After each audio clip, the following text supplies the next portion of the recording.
Shopping করতে করতে সারা দিনটাই শেষ করে ফেললাম। এরপরে করতে গেলাম ইফতার, আর ইফতার করে বাসায় ফিরতে ফিরতে রাত বেজে গেল 8:30টার বেশি। আর সারাদিন হচ্ছে ফারিয়াকে বাসায় রেখে আমরা দুজন বের হয়ে গিয়েছিলাম। আমাদের প্ল্যান ছিল একদিনই ফারিয়াকে বাসায় রেখে আমরা সবার জন্য কেনাকাটা শেষ করব।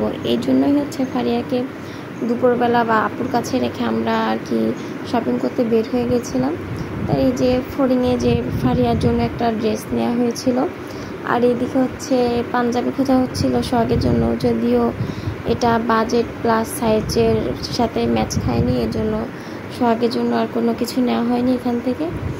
আর এই যে ফারিয়ার ড্রেসটা আমরা এখান থেকে নিয়ে নিচ্ছি।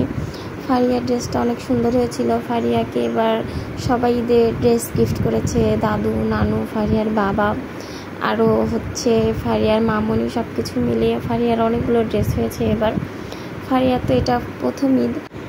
আমরা হচ্ছে ফড়িংয়ে ঢোকার সময় যে ব্যাগগুলো জমা দিয়েছিলাম সেই শপিং ব্যাগগুলো আমরা এখান থেকে নিয়ে নিচ্ছি আর এখান থেকে বের হয়ে যাব। ফারিয়ার বাবা সবার জন্য কেনাকাটা শেষ করার পরে সবার শেষে হচ্ছে তার মেয়ের জন্য মানে ফারিয়ার জন্য কেনাকাটা করেছিল। যাই হোক, ফারিয়ার বাবা সবসময় আগে তার নিজের পরিবারের দিকে আগে খেয়াল রাখে, তারপরে নিজেদের দিকে, মানে আমি, তারপরে আমাদের ফারিয়া, আমাদের মেয়ের দিকে। ওর কাছে সবসময় ওর ফ্যামিলিটাই ফার্স্ট প্রায়োরিটি, তারপরে বাকি সব কিছু।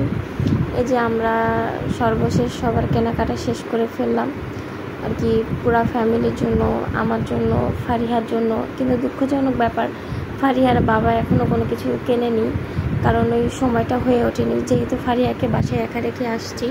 আর এই জন্য বাসায় যাওয়াটা খুবই দ্রুত জরুরি, যেহেতু মেয়েকে বাসায় একা রেখে আমরা দুজনেই বের হয়ে গিয়েছি এতটুকু ছোট বাচ্চাকে রেখে।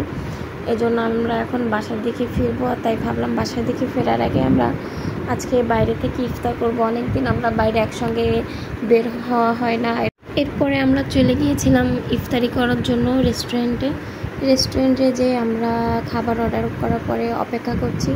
আমরা অলমোস্ট হচ্ছে ইফতারির 1 ঘন্টা আগে যে রেস্টুরেন্টে বসেছিলাম।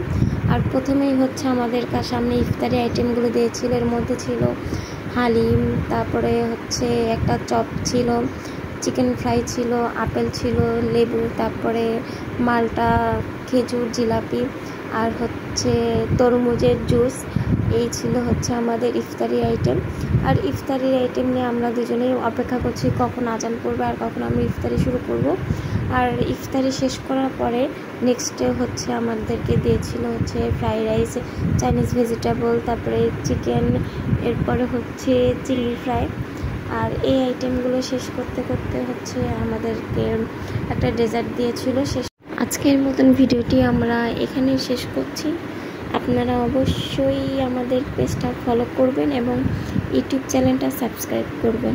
লাইক, কমেন্ট, শেয়ার করতে ভুলবেন না। আল্লাহ হাফিজ।